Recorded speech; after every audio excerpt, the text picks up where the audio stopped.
Now, United States officials are issuing dire warnings as they discuss the foreign policy challenges facing the new Joe Biden administration.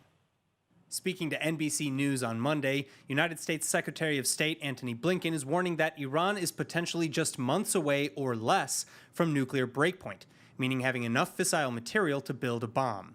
This as Iran continues violating restraints set by the 2015 JCPOA nuclear deal. Blinken adding that it's a problem that could get more acute and could even get down to a matter of weeks. Likewise, National Security Advisor Jake Sullivan outlining the new White House's priority in restoring constraints on Tehran's nuclear ambitions that began deteriorating more quickly after President Trump pulled the United States out of the deal.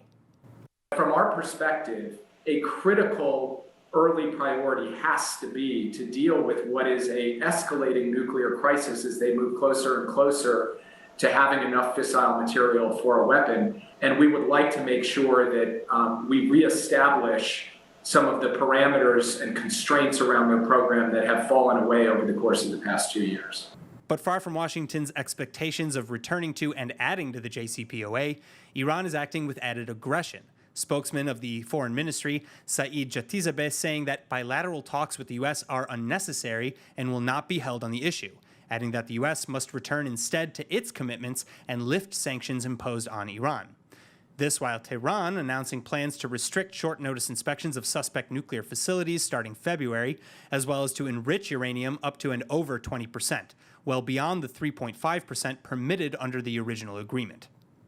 Then doubling down, IRGC Chief Hossein Salami, claiming that despite the economic crisis, Iran is in a position to work towards overcoming sanctions without remaining in the nuclear deal if need be. As for how D.C. will respond, critics are arguing that Iran's playing hardball will pay off, and that Biden will likely end up returning to the faulty 2015 nuclear deal as is.